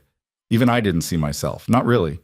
I was just existing, going through motions, waiting for something I couldn't even name. And now? Now I feel alive. Terrified half the time, yes, but alive. You see me, Dominic, really see me. And more than that, you make me see myself. The strong parts, the brave parts. The parts I didn't know existed. She touched his face, felt the tension in his jaw. So no, I'm not going anywhere. You're stuck with me. He kissed her with an intensity that still made her knees weak, then pulled back with a sigh. There's something I need to tell you about Sergei. Elena's stomach dropped. What about him? He's dead. The words hung between them, heavy and absolute. Elena processed them slowly, waiting for horror or grief or some moral outrage to surface. Instead, she just felt tired. How? She asked. Heart attack. At least that's what the official report will say. Dominic's expression was unreadable. He was being held in one of my properties. Apparently the stress of interrogation was too much for him. You're lying. You had him killed. Yes. No hesitation, no justification, just truth. He attacked our home, kidnapped you, nearly killed both of us. I wasn't going to let him live to try again. Elena should have been appalled, should have seen this as proof that Dominic was exactly the monster people claimed. Instead, she thought about Sergei's eyes when he'd held that gun to her head, the casual way he'd discussed her death, and she felt nothing but grim satisfaction. Okay, she said quietly. Dominic's eyes widened. Okay, that's all you have to say? What do you want me to say? That you're a murderer? I already knew that you should have shown mercy. He wouldn't have shown us any. She moved closer, holding his gaze. I'm not going to pretend to be horrified by something I understand was necessary. He was a threat. You eliminated the threat. That's how your world works. Our world, Dominic corrected softly. It's our world now, Elena. For better or worse. Then I guess we better make sure it's more better than worse. He smiled at that, actually smiled, and some of the tension left his shoulders. I have a meeting tomorrow with the heads of the other families. They want to discuss Sergei's territory, how it gets divided up now that he's gone. Will it be dangerous? Everything I do is dangerous, but this should be relatively civilized, just old men arguing about money and power. He paused. I want you there. Elena blinked. At the meeting? Why? Because you're my wife. Because showing them we're united, that you're part of this, sends a message. And because... He hesitated, and she saw something vulnerable cross his face. Because I trust you. I trust your instincts, your read on people. I want you there to watch, to listen, to tell me what you see that I might miss. It was perhaps the biggest show of faith he could give her, inviting her into the inner sanctum of his empire, trusting her with his business and his life. Elena felt the weight of it, understood that this was a turning point. I'll be there, she said. What should I wear? His laugh was surprised and genuine, something that says you're not to be underestimated. Let them see the woman who stabbed her way off Sergei's boat and lived to tell about it. The meeting was held at an Italian restaurant in the Old District, the kind of place with checkered tablecloths and Sinatra playing softly in the background. But the private room in the back told a different story. 5 men sat around a table, each representing a different piece of the city's criminal empire. They were older than Dominic, gray-haired and hard-eyed, and they looked at Elena with varying degrees of curiosity and disdain. You brought your wife to a business meeting? One of them asked, his accent thick with Brooklyn. What is this, Vercetti? Take your daughter to work day? This is my partner, Dominic said calmly, pulling out a chair for Elena. She was there when Sergei attacked. She has as much right to this conversation as anyone. She's a liability, another man said, this one with slicked back silver hair and cold blue eyes. Sergei used her against you. Nearly worked from what I heard. And yet here we are, alive, while Sergei is rotting in the ground. Dominic's voice was pleasant, but the threat underneath was unmistakable. Anyone else want to question my judgment? Silence. Elena sat, keeping her expression neutral, and watched the dynamics play out. These men respected strength, feared weakness, and viewed Dominic with a mixture of both. He was younger than them, more ruthless, and more successful.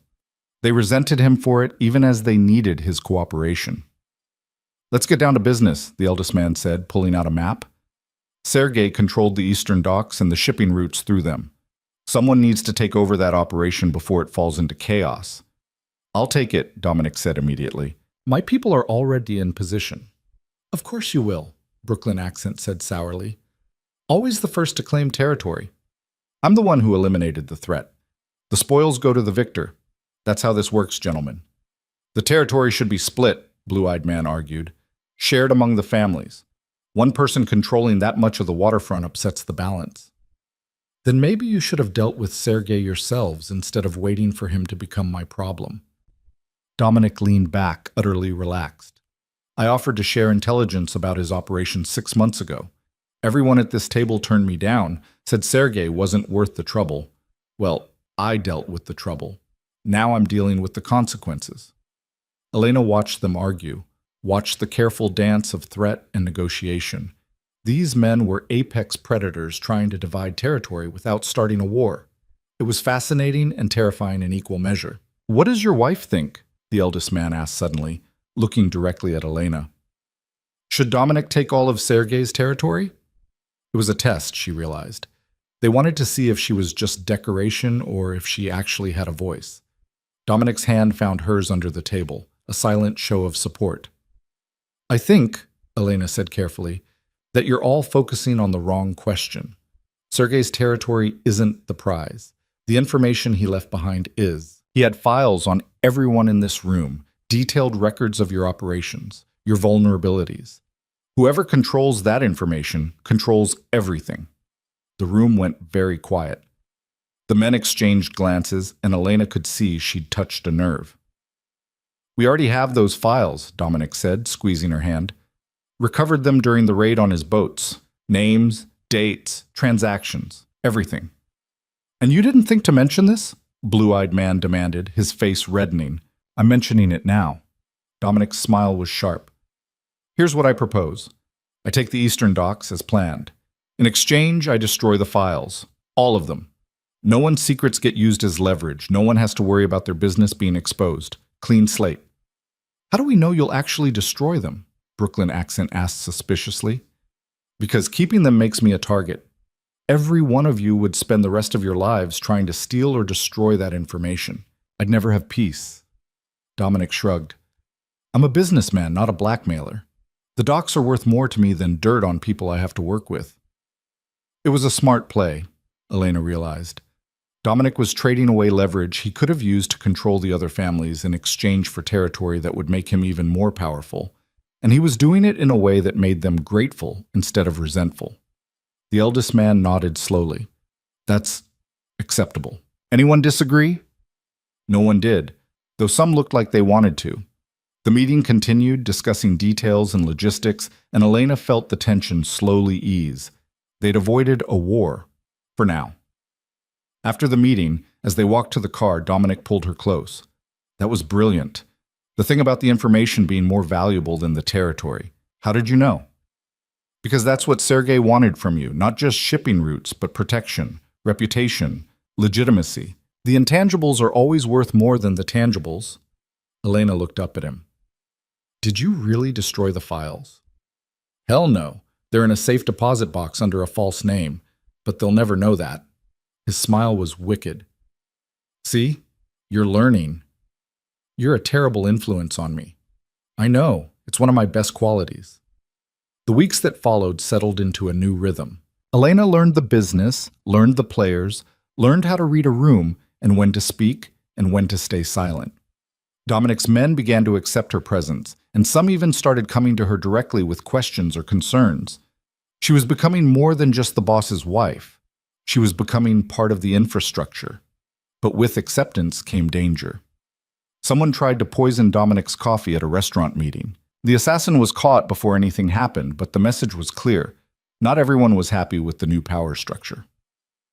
Who sent them? Elena asked, watching security footage of the arrest.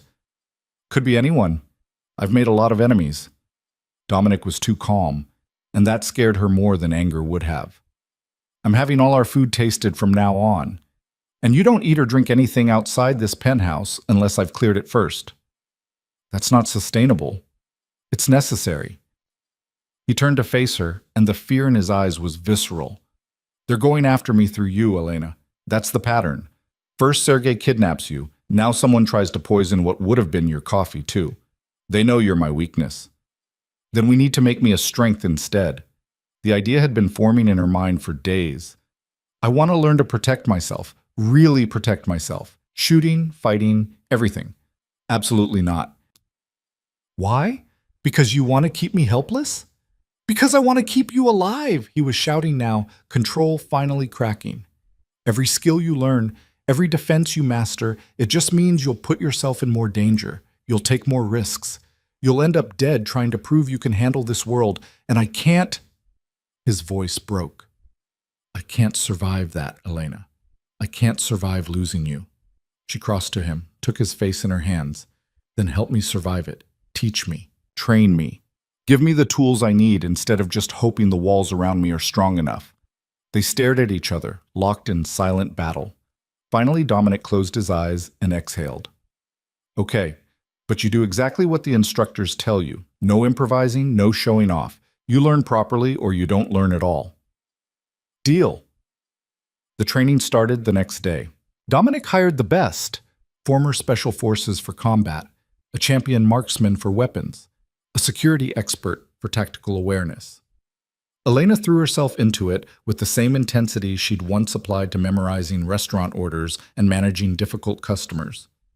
Her body ached constantly, bruises blooming across her skin, but she pushed through. You're getting better, Marcus said one afternoon, watching her disarm a practice attacker. Faster, more confident. I have good motivation. Elena reset her stance. Again. Dominic watched her training sessions whenever he could, and she could see the conflict in his eyes. Pride at her progress, warring with fear at what that progress meant. She was becoming more capable, yes, but also more willing to engage with the dangerous parts of his world. I hate this, he said one night, tending to a particularly nasty bruise on her ribs where she'd taken a training blow wrong. I hate that you need these skills, that our life requires you to know how to kill someone with your bare hands. I hate that someone wants to kill us enough to actually try. Elena winced as he applied ice. But this is better than being helpless. At least now I have a chance. You shouldn't need a chance. You should be safe. No one's safe, Dominic. You taught me that. She caught his hand, held it against her cheek. But we can be strong. We can be prepared. And we can face whatever comes together. Together, he echoed and kissed her temple. I'm holding you to that. 2 months after Sergei's death, Elena was in the penthouse gym when Marcus appeared in the doorway, his expression grim. Mrs. Versetti, you need to come with me, now. Her heart dropped. What happened? Is Dominic hurt? No, but there's a situation. He asked for you specifically. She grabbed a towel and followed Marcus to the car. They drove in tense silence to one of Dominic's warehouses on the waterfront, the building surrounded by security. Inside, Dominic stood over a man tied to a chair, blood dripping from the prisoner's split lip. Elena, Dominic said without turning around. Meet Daniel Corso. He used to be my accountant. Now he's a thief. The man in the chair looked up, and Elena saw fear and defiance warring in his eyes. I didn't steal anything. I just moved some money around, invested it properly, made you more profit than you would have. You embezzled $2 million from my operations and thought I wouldn't notice. Dominic's voice was soft, deadly. The only question now is what I do about it. Elena understood why she was here. This was a test. A line in the sand. Dominic was asking her to participate in his justice, to become complicit in the violence that sustained his empire. She could refuse, could walk away, and he'd probably forgive her. But the distance between them would return. That wall rebuilt with her refusal to fully accept what he was. She studied Daniel Corso, studied his expensive watch, his designer shoes, the tan that spoke of recent tropical vacations. He'd stolen from Dominic and spent the money on luxury while Dominic's people worked dangerous jobs for honest pay. What would you normally do? Elena asked Dominic. In this situation? He stole. The punishment for stealing from me is well established. Dominic's hand rested on his weapon. But I wanted you to see this, to understand what justice looks like in my world, and to choose whether you can accept it. She could save this man, could argue for mercy, for second chances. Dominic might listen, might show clemency to please her, but then every thief and traitor would know that she was the weakness to exploit, the soft heart to manipulate. How much did he steal? Elena asked.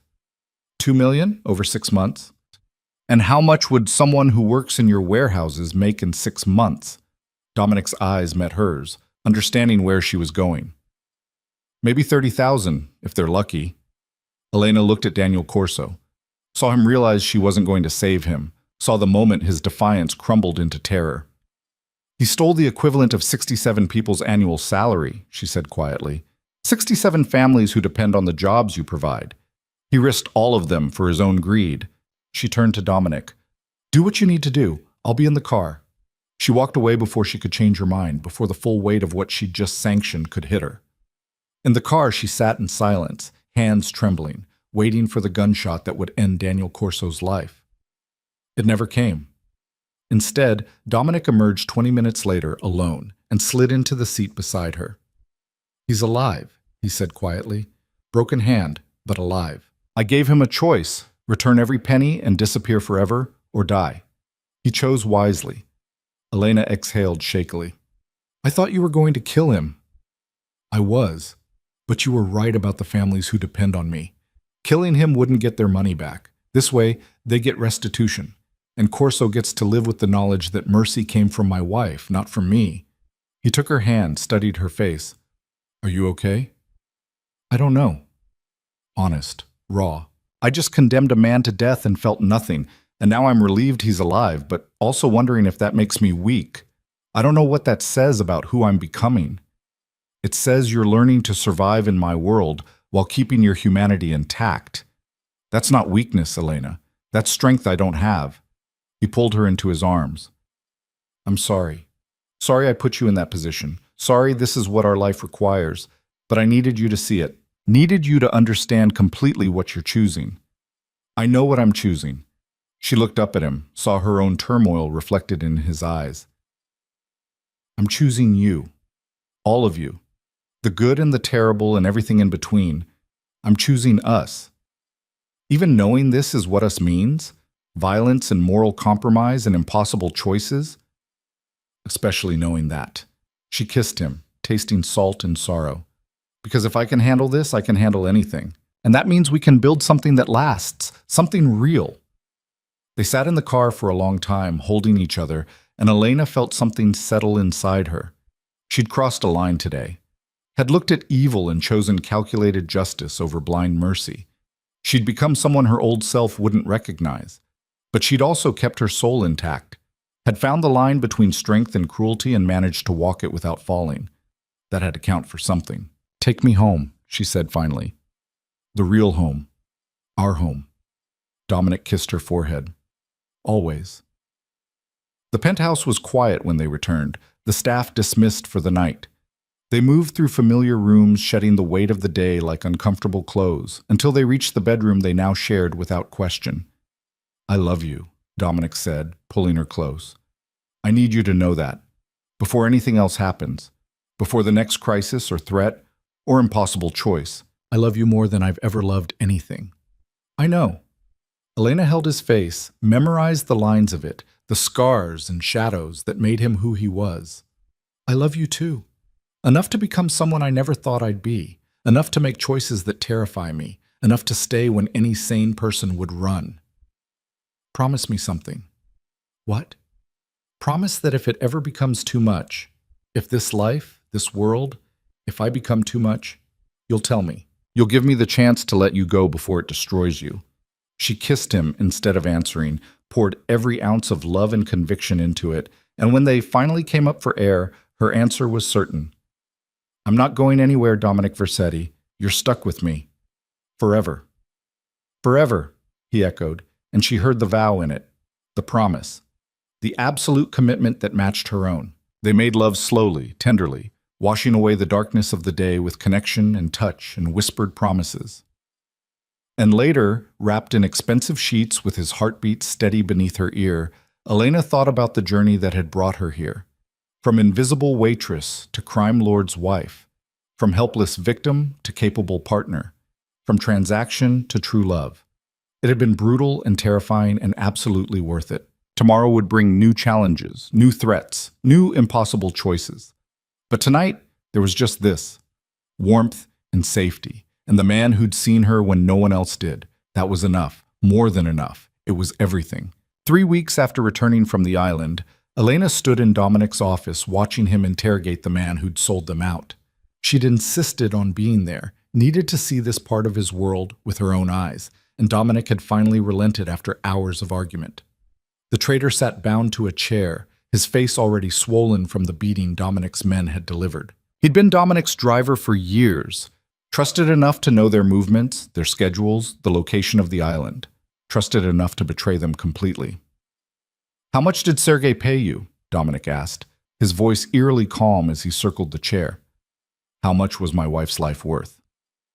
"2 million, the man spat through broken teeth. 2 million and a clean exit from the city. And you believed him? You actually thought Sergei would let you live after you'd served your purpose?" Dominic laughed, cold and mirthless. "You're more stupid than I thought. He would have honored the deal if you hadn't." Dominic's fist connected with the man's jaw before he could finish. Don't you dare make this about me. You chose to betray your family. You chose money over loyalty. And now you're going to tell me everything about Sergei's network, every name, every location, every single person who was part of this plan. And if I don't, then your death will take considerably longer." Dominic pulled a knife from his belt, the blade catching the light. "I'm very patient when I'm motivated. And right now, thinking about what you almost cost me, I'm extremely motivated." Elena watched the interrogation unfold with a strange detachment. She should have been horrified, should have felt sick watching Dominic work. Instead, she felt only cold satisfaction. This man had helped Sergei attack them, had enabled the violence that nearly killed them both. Whatever happened to him now, he'd earned it. The man broke after an hour, spilling names and locations in a desperate bid to make the pain stop. Dominic recorded everything, his expression never changing as the full scope of Sergei's conspiracy revealed itself. There had been 5 other families involved, all hoping to carve up Dominic's territory once Sergei had eliminated him. "Enough," Dominic said finally, signaling to his men. "Take him to the warehouse. Make it quick." "Wait, you said if I talked—" "I said your death would take longer if you didn't talk. You did, so now it'll be quick. That's the mercy you get." Dominic's eyes were empty of compassion. "Be grateful for it." The man was dragged away, still protesting, and Elena moved to Dominic's side. He was washing blood off his hands in the office sink, his movements mechanical and precise. "Are you okay?" she asked softly. "He was with me for 5 years. Drove my father before me. I trusted him with my life." Dominic's jaw clenched. "And he sold me out for money, so no, I'm not okay, but I will be." "What happens now?" "Now I deal with the other families, the ones who thought they could use Sergei to destroy me." He dried his hands, turned to face her. "It's going to get ugly, Elena. Messier than the island. Are you sure you want to be part of this?" "I'm already part of it. I have been since the moment I said, I do." She took his hands, still damp from washing. "Whatever you need to do, we do it together. That was the promise, remember?" He pulled her close, and she felt the tension in his body, the weight of decisions he'd have to make. "I need you to understand something. What I'm about to do, it's not defense anymore. It's war, pure and simple. I'm going to dismantle these families piece by piece, and people are going to die. A lot of people. To protect what's yours. To protect what's ours." His hands framed her face. "To make sure no one ever thinks they can use you against me again. To send a message so clear that even thinking about crossing us becomes suicide. Then do it. Elena held his gaze, unflinching. Do whatever you have to do. I trust you. The next week was brutal. Dominic moved against the conspiracy with calculated precision, dismantling the families who'd allied with Sergei through a combination of force, strategy, and ruthless efficiency. Elena watched him orchestrate it all from the penthouse, making calls, moving pieces on a chessboard only he could fully see. 2 of the families sued for peace immediately, offering reparations and swearing loyalty. Dominic accepted their surrender, but stripped them of territory and resources, leaving them shadows of their former power. The message was clear. Betrayal had consequences that went far beyond death. The other 3 families chose to fight. That was a mistake. Dominic's response was overwhelming and absolute. He hit their operations simultaneously, seizing assets, burning warehouses, and eliminating key personnel with surgical precision. Within 72 hours, 2 of the families had collapsed completely, their leaders either dead or in hiding. The third held out for another day before their patriarch appeared at the penthouse, bloody and beaten, begging for terms. Dominic made him wait 4 hours in the lobby before agreeing to see him. Elena sat in on the meeting, silent but present. The patriarch, an older man named Romano who'd controlled the waterfront for 20 years, couldn't stop staring at her, as if trying to understand how this woman had become important enough to wage war over. "You want mercy," Dominic said, not bothering with pleasantries. "Tell me why I should give it to you." "Because I have information about Sergei's real plan." Romano's voice shook. "He didn't just want your territory. He wanted something you have, something specific." "What are you talking about?" "There's a ledger. Your father kept it. Records of every transaction, every payment, every politician and judge and police captain he owned. Sergei believed you still have it, and he wanted it. Said whoever controlled that ledger controlled the entire city." Dominic's expression didn't change, but Elena felt him tense beside her. "My father's ledger burned with him. Everyone knows that." Sergei didn't believe it. He was convinced you kept a copy, hidden somewhere.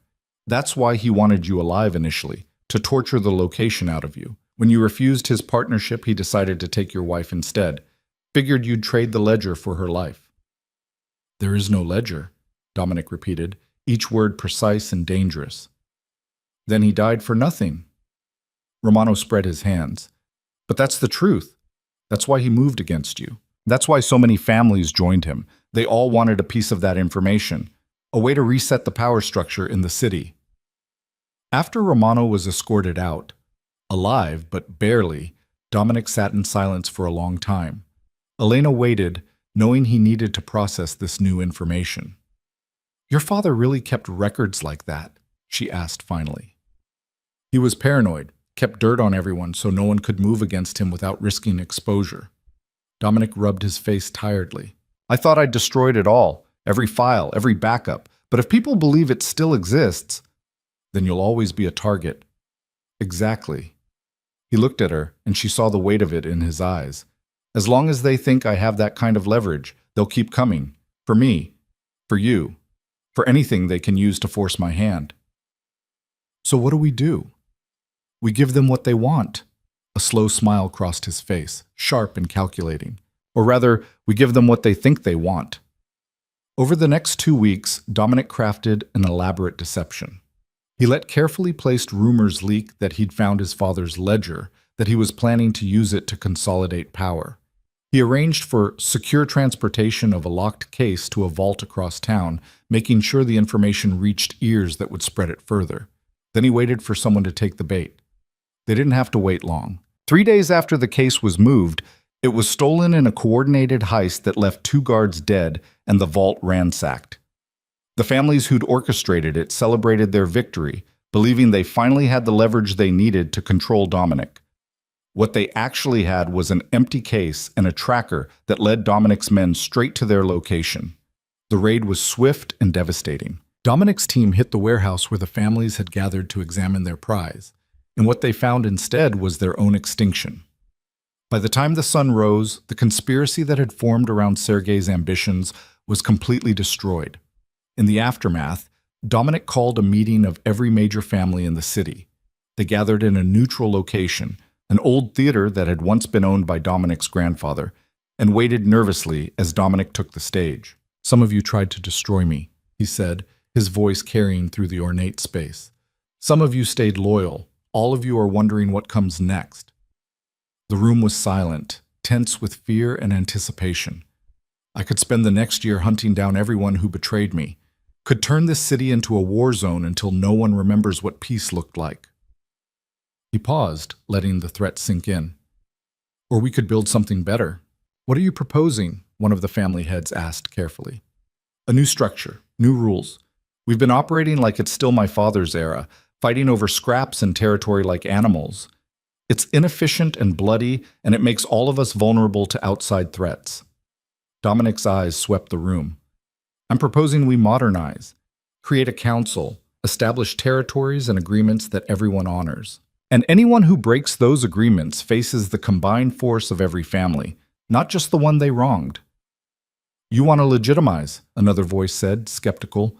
"Go clean." "I want to survive." "We all do. And the old ways are getting us killed." He glanced at Elena, standing in the wings where only he could see her. "I have something worth protecting now, something worth building a future for. I assume some of you feel the same way." The meeting lasted 4 hours. There were arguments, negotiations, and more than a few threats. But by the end, a framework had been established. Territory divisions, profit-sharing agreements, rules of engagement that would prevent the kind of all-out war they'd just survived. It wasn't perfect. It wouldn't last forever. But it was a start.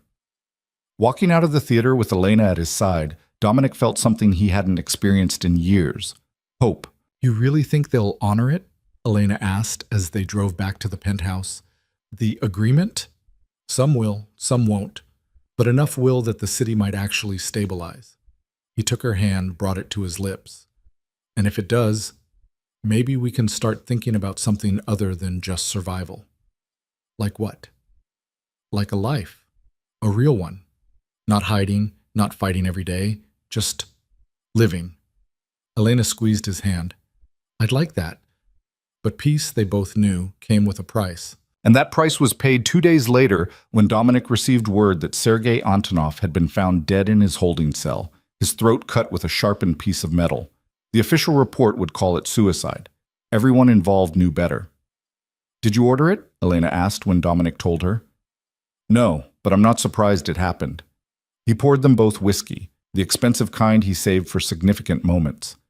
Sergei made a lot of enemies. Any one of them could have reached him, even in custody. "But you're not investigating it." "Why would I? Justice was served, just not through official channels." He handed her a glass. "Does that bother you?" Elena considered the question honestly. 3 weeks ago, hell, even 3 days ago, it might have. But she'd seen too much, understood too much about the world Dominic inhabited. Sergei had tried to kill them both, had orchestrated a war that left dozens dead. His death wasn't a tragedy. It was closure. "No," she said finally, "it doesn't bother me." They drank in silence, and Elena realized how far she'd traveled from the woman who'd walked into that courthouse. She'd been frightened then, selling herself to save her father from consequences he'd brought on himself. Now she was someone different entirely, stronger, harder, but also more complete. She'd found purpose in the chaos, found love in the darkness, found herself in the most unlikely place imaginable. A week later, Dominic took her somewhere she'd never been, a cemetery on the edge of the city where his mother was buried. They stood before the simple headstone, and Dominic was quiet for a long time before speaking. "I never brought anyone here, not even my father." He traced his mother's name carved in marble. "She died when I was 12. Cancer. It was slow and painful, and it broke something in my father. He became harder after she was gone, meaner. Like her death proved that love was weakness." "What do you think?" Elena asked softly. "I think she was the only thing that kept him human. Without her, he became a monster." Dominic turned to Elena, and his eyes were wet. "I was terrified of becoming him, of letting someone in only to lose them and having it destroy whatever good was left in me. That's why I kept you at a distance, why I tried so hard not to love you. And now? Now I understand that she wouldn't want me to live in fear. She'd want me to love fully, even if it hurts, even if it's dangerous. He pulled a small box from his pocket. She left me her wedding ring, made my father promise to keep it safe for me. I want you to have it. Elena's breath caught as he opened the box.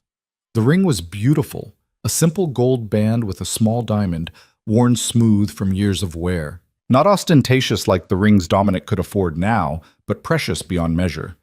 Dominic, I can't. Please. He took her hand and his voice was rough with emotion. We did this backwards. Got married first, fell in love later, but I want to do this part right. I want to give you something that means more than money or contracts or debt. He slipped the ring onto her finger beside the expensive band he'd given her at their courthouse wedding. This is my mother's love. My promise. Everything I am and everything I want to be. Will you wear it? Tears were streaming down Elena's face now. Yes. Yes, of course I will. He kissed her there among the graves, and it felt like a beginning rather than an ending, like they were finally truly married in the way that mattered. On the drive back to the city, Dominic's phone rang. He listened to whoever was on the other end, his expression growing thoughtful. That was Victor, he said after hanging up. He's proposing a new venture, legitimate business, import-export, with proper licensing and legal oversight. Says several families are interested in transitioning to legal operations. Wants to know if I'm in. Are you? I don't know. The illegal side is lucrative. Easier in some ways, but also riskier. And with you to think about now, he glanced at her, vulnerability clear on his face. What do you think I should do? It was the first time he'd asked for her opinion on business, and Elena understood the significance. He was making her a true partner, not just in their personal life, but in the empire he controlled. I think, she said carefully, that you've spent your whole life doing what your father's legacy demanded. Maybe it's time to build your own legacy, one you can actually be proud of. Going legitimate won't erase what I've done, won't make me a good man. No, but it might make you a better one. She took his hand. And isn't that worth trying for? He thought about it for a long time, then nodded slowly. Call Victor back. Tell him I'm interested. Set up a meeting. The transition wouldn't be easy or quick. Parts of Dominic's empire would resist, would see it as weakness or betrayal. But Elena could see the relief in his eyes at the possibility of building something clean, something he could pass on without shame. 6 months after the island, the changes were undeniable. Dominic had divested from his most illegal operations, transferring them to other families while he focused on legitimate businesses. The shipping company Victor had proposed was thriving, providing cover and income that didn't require constant violence to maintain. The penthouse had changed too. It felt lived in now, warm. Elena had filled it with photographs and books and little touches that made it home. She'd also started working with a foundation that helped families escape debt and abuse, using Dominic's resources to give people the second chances she'd once desperately needed. You're doing it again, Dominic said, coming up behind her as she worked on grant applications at the dining room table. Doing what? Making me want to be better. He kissed the top of her head. Every time I think about sliding back into old patterns, I look at you and remember why I'm trying to change. You're giving me too much credit. You're changing because you want to. Maybe, but you make me want to. He pulled out a chair and sat across from her. I have something to tell you, something I've been working on. The seriousness in his tone made her set down her pen. What is it?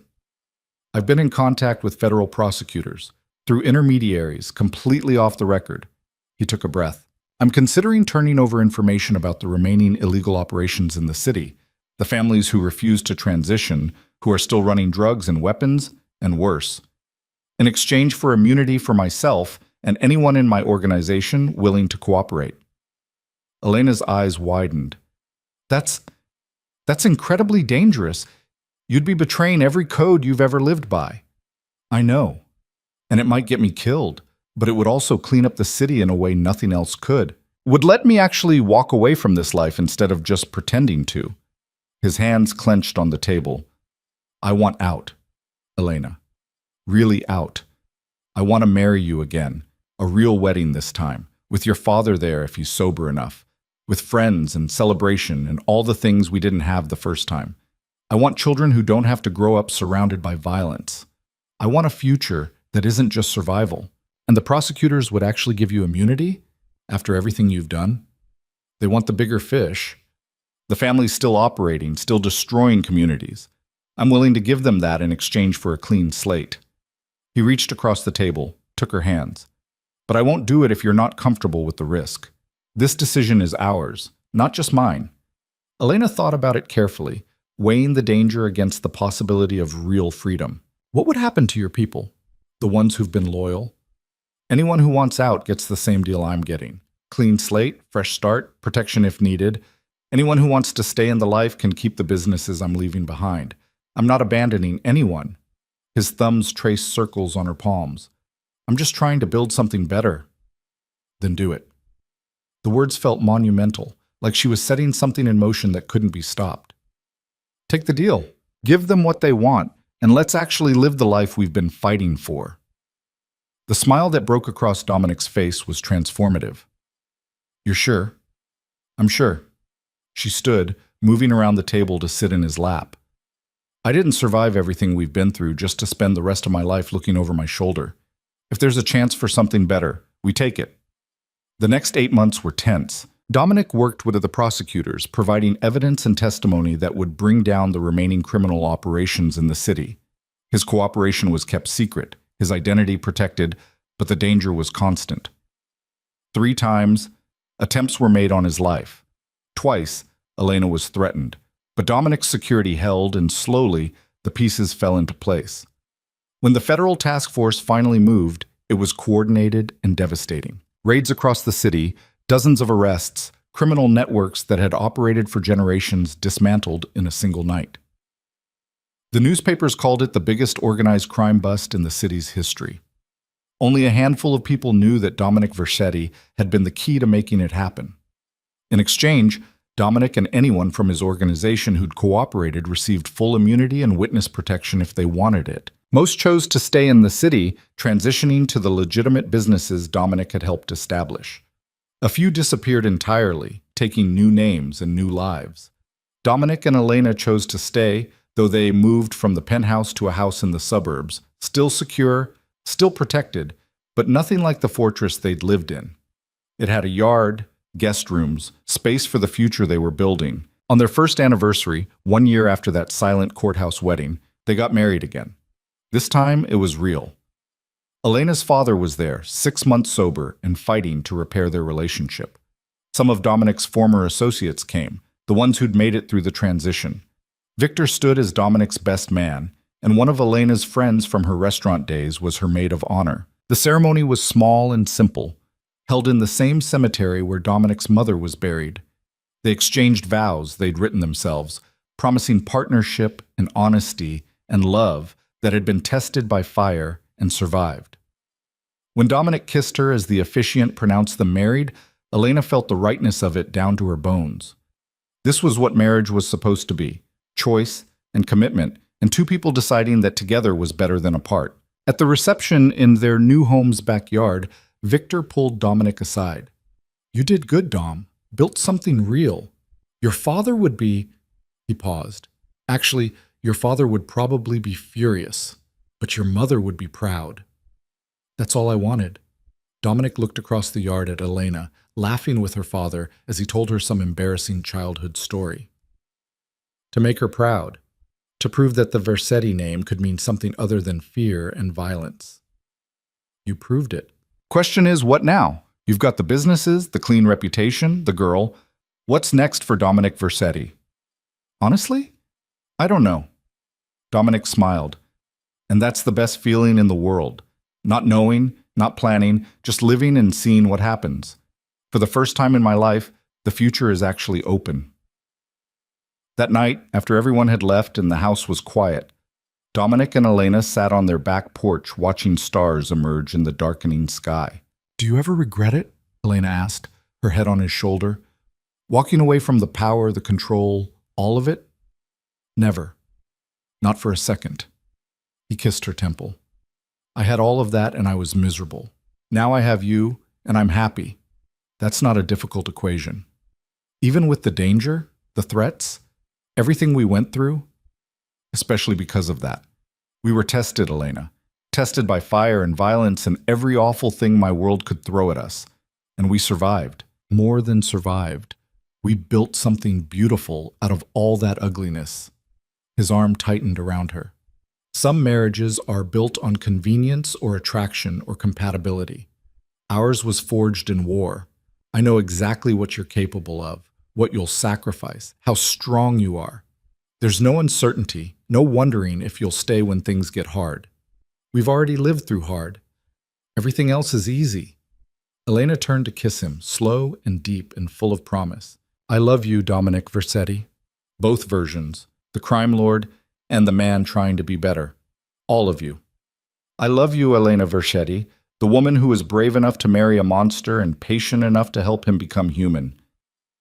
They stayed out there until the stars were bright overhead, talking about plans for the future. Dominic wanted to expand the foundation Elena had started, use his resources to help people trapped in the same cycles of debt and desperation that had once defined his world.